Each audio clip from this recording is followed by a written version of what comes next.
System. It's not drop out అంటే అమ్మాయి మీద పడుతుంది భారం. It's push outs. So that is one area.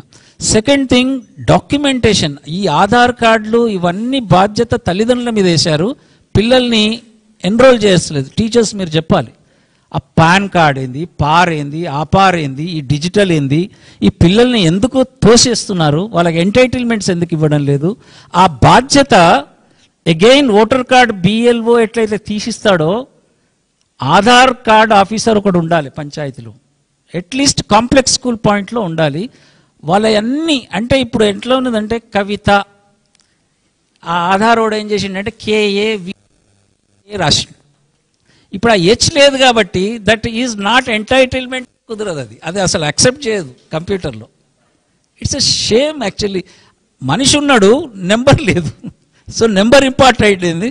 So పిల్లలకు మీరు దయచేసి ఈ ఆధార్ కార్డ్ సెంటర్స్ను కాంప్లెక్స్ ప్రాంతంలో పెట్టి saturate and burden of proof, burden of responsibility తల్లిదండ్రులది కాదు, పిల్లలది కాదు, ఇది ప్రభుత్వానిది. ప్రభుత్వానికి కావాలి ఆధార్, నాకెందుకు అదేది ఒక.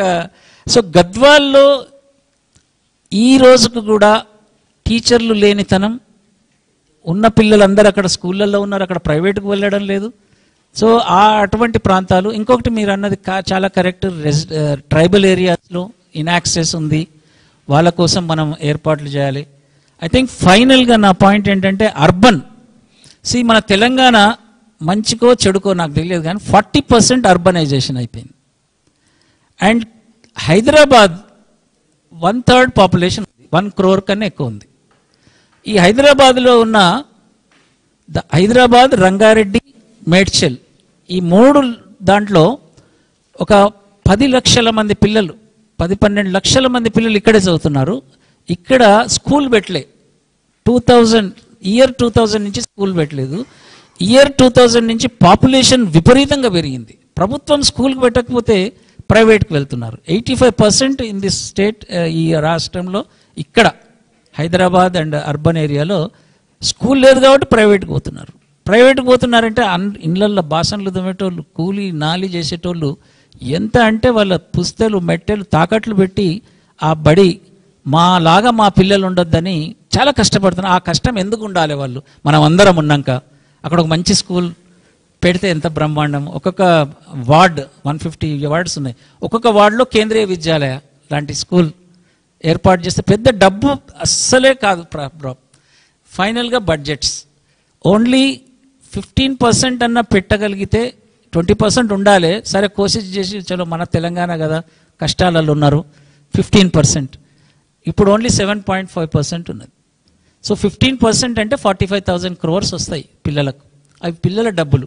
సో వాటిని మనము ఇంక్రీజ్ చేయాల్సిన అవసరం ఉంది.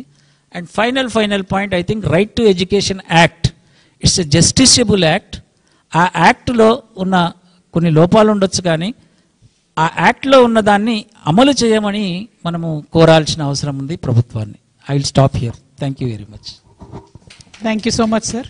Thank you. Excellent points.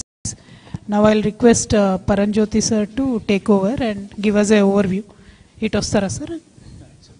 Thank you. తమ్ముడు ఎవరైనా గెస్ట్లు వస్తుంటే నేమ్స్ రాసుకో, ఇంక్లూడ్ చేసుకో. అందరు అడుగు పెట్ట, ఎవరు వచ్చిన వాళ్ళందరూ ఇక్కడ రమ్మంటారా?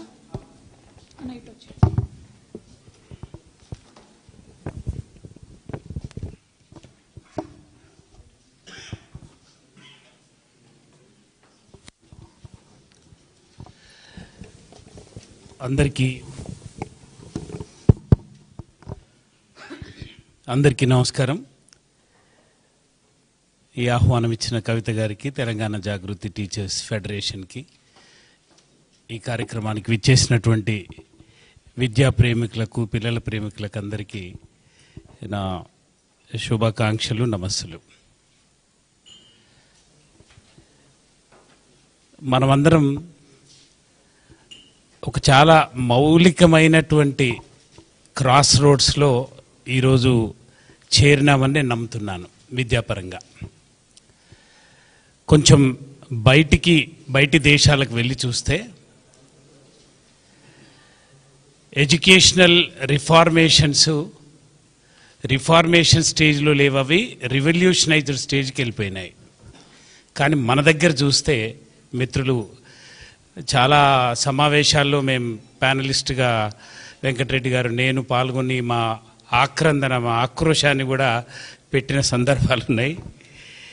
మాలాంటి వాళ్ళం మేమంతా పిల్లల పక్షపాతులం కాబట్టి ఈ అంశం మీద ఎవరు పిలిచినా కాదనకుండా తప్పకుండా రావటం మా కనవాయితీ. బికాజ్ ఇది చాలా ఇంపార్టెంట్.